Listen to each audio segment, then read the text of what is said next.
ಇದು ಸಂಪೂರ್ಣ ನ್ಯೂಸ್ನ big breaking news. ಸಚಿವ ಸ್ಥಾನ ಯಾರ್ಯಾರಿಗೆ ಯಾವ ಸಚಿವ ಸ್ಥಾನ ಅನ್ನುವಂತ ವಿಚಾರವನ್ನ ಈಗ ಹೇಳ್ತೀವಿ.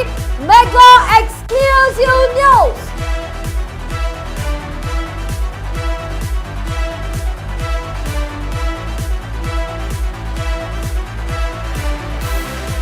ದೆಹಲಿಯಲ್ಲಿ ರಾಹುಲ್ ಗಾಂಧಿ ನೇತೃತ್ವದಲ್ಲಿ ಸಭೆ. ಖರ್ಗೆ, ವೇಣುಗೋಪಾಲ್, ಸುರ್ಜೇವಾಲಾ ಬಾಕಿ. ಕರ್ನಾಟಕ ಕ್ಯಾಬಿನೆಟ್ ಖಾತೆ ಪಟ್ಟಿ ಬಗ್ಗೆ ಚರ್ಚೆ. ಕೆಲವೇ ಕ್ಷಣಗಳಲ್ಲಿ ಖಾತೆ ಹಂಚಲಿರುವಂತಹ ಹೈಕಮಾಂಡ್. ಇಂದು ಮುಸ್ಸಂಜೆಯೊಳಗಡೆ ಅಧಿಕೃತ ಪಟ್ಟಿ ಘೋಷಣೆ. ಬಂಡಾಯ ಎದ್ದಿರುವವರ ಆಕ್ರೋಶಕ್ಕೆ ಸೊಪ್ಪು ಹಾಕದ ಕಾಂಗ್ರೆಸ್.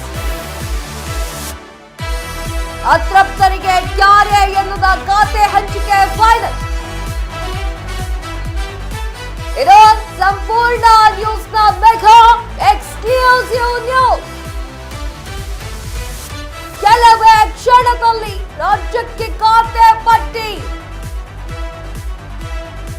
ದೆಹಲಿಯಲ್ಲಿ ರಾಹುಲ್ ಗಾಂಧಿ ನೇತೃತ್ವದಲ್ಲಿ ಸಭೆ. ಖರ್ಗೆ, ವೇಣುಗೋಪಾಲ್, ಸುರ್ಜೇವಾಲಾ ಬಾಕಿ.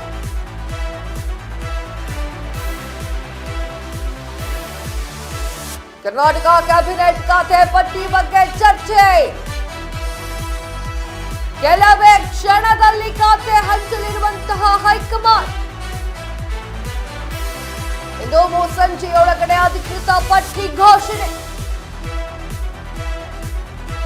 ಬಂಡಾಯ ಎದ್ದವರ ಆಕ್ರೋಶಕ್ಕೆ ಸೊಪ್ಪು ಹಾಕದ ಕಾಂಗ್ರೆಸ್. ಅತೃಪ್ತರಿಗೆ ಕ್ಯಾರೆ ಎನ್ನುವುದೇ ಖಾತೆ ಹಂಚಿಕೆ ಫೈನಲ್. ಇದು ಸಂಪೂರ್ಣ ನ್ಯೂಸ್, ಮೆಗಾ ಎಕ್ಸ್ಕ್ಲೂಸಿವ್ ನ್ಯೂಸ್.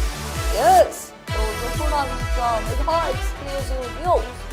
ಇವತ್ತು ಸಂಜೆ ಒಳಗಡೆ ಅಧಿಕೃತ ಪಟ್ಟಿ ಘೋಷಣೆಯಾಗುತ್ತೆ. ಇಷ್ಟು ದಿನ ದೆಹಲಿ ಫ್ಲೈಟ್ ಹೋಗಿ ಬಂದು ಮಾಡಿದ್ದಕ್ಕೆ ಇವತ್ತು ಫಲ ಸಿಕ್ಕಂಗ್ ಕಾಣಿಸ್ತಾ ಇದೆ. ಆದ್ರೆ ಇವಾಗ್ಲೂ ನೀವು ಪಟ್ಟಿ ಫೈನಲ್ ಮಾಡಿಲ್ಲ ಅಂತಂದ್ರೆ ಮಳೆಗಾಲದ ಅಧಿವೇಶನ ಎಲ್ಲಿ ನಡೆಯುತ್ತೆ?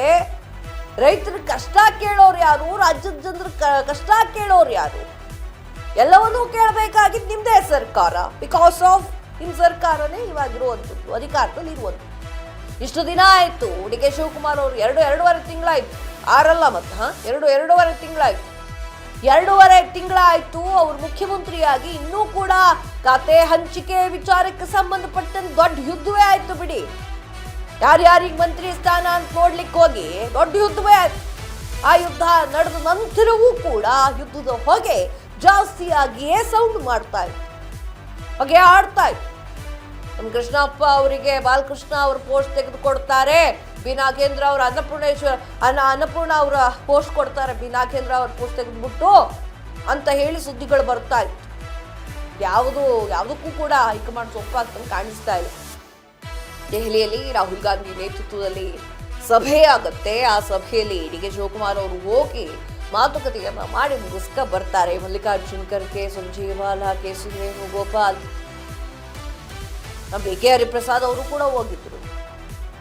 ಎಲ್ಲರ ಜೊತೆಗೆ ಸಭೆಯನ್ನ ಮಾಡಿ ಚರ್ಚಿಸಿ ಯಾರ್ಯಾರಿಗೆ ಮಂತ್ರಿ ಸ್ಥಾನವನ್ನ ಕೊಡಬೇಕು, ಯಾವ ಸ್ಥಾನವನ್ನ ಕೊಡಬೇಕು ಅನ್ನೋದು ಡಿಸೈಡ್ ಆಗಿ ಇವತ್ತು ಸಾಯಂಕಾಲದ ಒಳಗಡೆ, ಮುಸ್ಸಂಜೆ 6 ಗಂಟೆ ಒಳಗಡೆ ಎಲ್ಲಾ ವಿಚಾರಗಳು ಯಾರ್ಯಾರಿಗೇನೇನು ಅಂತ ಹೇಳಿ ಬರುತ್ತೆ. ಕರ್ನಾಟಕದ ಮುಖ್ಯಮಂತ್ರಿ ಡಿ ಕೆ ಶಿವಕುಮಾರ್ ಅವರ ಕೈಯಲ್ಲಿ ಇದ್ದೇ ಘೋಷಣೆಯಾಗುವಂತಹ ಸಾಧ್ಯತೆಗಳಿವೆ. ಯಾರ್ಯಾರಿಗೆ ಯಾವ ಪೋಸ್ಟ್ ಅನ್ನು ಕೊಡಬೇಕು. ಅತೃಪ್ತರನ್ನ ನೀವು ಅತೃಪ್ತರಾಗೇ ಇದ್ದು ಬಿಡಿ. ನಾವು ಏನು ಮಾಡಬೇಕು ಅಂದ್ಕೊಂಡಿದ್ವು ಅದನ್ನೇ ಮಾಡಿದ್ದು. ಈಗ ಸದ್ಯಕ್ಕೆ ನಿಮ್ಮನ್ನು ಸಮಾಧಾನ ಮಾಡ್ಕೊಂಡು ಕೂತ್ಕೊಳ್ಳೋಕ್ಕಾಗೋದಿಲ್ಲ. ನಮಗೆ ಬೇರೆ ಕೆಲಸ ಇದೆ. ರಾಜ್ಯದ ಜನರ ಕಷ್ಟ ಕಾರ್ಪಣ್ಯಗಳನ್ನು ಚರ್ಚೆ ಮಾಡಬೇಕಾಗಿದೆ. ಅಧಿವೇಶನದಲ್ಲಿ ಕೂತ್ಕೊಂಡು ಮುಖ್ಯತಿರಿ ನೀವು ಅಂತ ಹೇಳಿ ಇಗ್ನೋರ್ ಮಾಡಿರೋ ರೀತಿ ಕಾಣಿಸ್ತಾ ಇದೆ. ಇವತ್ತು ಸಾಯಂಕಾಲದೊಳಗಡೆ ಪಟ್ಟಿ ಬರುತ್ತೆ. ಯಾರ್ಯಾರು ಯಾವ್ಯಾವ ಪಟ್ಟಿ ಅಂತ ಹೇಳಿ ನಾವೇ ಸಂಪೂರ್ಣ ನ್ಯೂಸ್ ಅವರೇ ಬಂಡಾಯ ಎದ್ದಿರುವವರನ್ನ ಶಮನ ಮಾಡಲಿಕ್ಕೆ ಹೋಗುವಂತಹ ಹರಸಾಹಸ ಕೈ ಹಾಕುವಂತ ಕೆಲಸ ಮಾಡಲೇ ಏನೋ ಮೇನಾಗಿ ಏನಾಗಿತ್ತು, ಮಹಿಳೆಯರಿಗೆ ಖಾತೆ ಕೊಟ್ಟಿಲ್ಲ. ಹೌದು, ಎಸ್ ಒಪ್ಕೊಳ್ತೀನಿ ನಾನು, ಮಹಿಳೆಯರ ಖಾತೆ ಕೊಡ್ಬೇಕಾಗಿತ್ತು. ಒಂದು ಕೊಟ್ಟು ಸಮಾಧಾನಕರ ಬಹುಮಾನ ಎಲ್ಲ ಕೊಡೋದ ಅವಶ್ಯಕತೆ ಇರಲಿಲ್ಲ. ಮಿನಿಮಮ್ 3 ಕೊಡಬೇಕಾಗಿತ್ತು, ಕೊಟ್ಟಿಲ್ಲ. ಏನ್ ಮಾಡ್ತೀರಾ? ಸ್ಪೀಕರ್ ಅನ್ನು ಕೂಡ ಯಾವುದೇ ಒಂದು ಸಂವಿಧಾನದಲ್ಲೂ ಹೇಳಿಲ್ಲ ಸ್ಪೀಕರ್ ಅನ್ನ ರಾಜಕಾರಣಿಗಳು ಡಿಸೈಡ್ ಮಾಡಬೇಕು ಅಂತೇಳಿ. ಮಾಡ್ಕೊಂಡಿಲ್ವಾ? ಅವ್ರವರೇ ಡಿಸೈಡ್ ಮಾಡ್ಕೊಂಡಿಲ್ಲ, ನಾವೇನೋ ಕೇಳಿದ್ವಾ? ಹಂಗಲ್ಲ ಸಂವಿಧಾನ ಹೇಳಿದ್ದು, ಹಂಗಲ್ಲ ಅಂಬೇಡ್ಕರ್ ಹೇಳಿದ್ದು ಅಂತ ನಾವು ಹೋಗಿ ಕೇಳಿದ್ವಾ? ಮಾತು ಕೇಳಲ್ಲ ಅಂದಮೇಲೆ ಇನ್ನೇನು? ಹೆಣ್ಣು ಮಕ್ಕಳಿಗೆ ಅಧಿಕಾರ ಕೊಟ್ಟಿಲ್ಲ, ನಾವು ಯಾಕೆ ಬಡ್ಕೊಳ್ಬೇಕು ಬಾಯಿ? ಕೊಡಬೇಕಾಗಿತ್ತು. ಲಕ್ಷ್ಮೀ ಹೆಬ್ಬಾಳ್ಕರ್ ಅವ್ರಿಗೆ ಹಿಂದಿನ ಸಲ ಕೊಟ್ಟಿದ್ರು.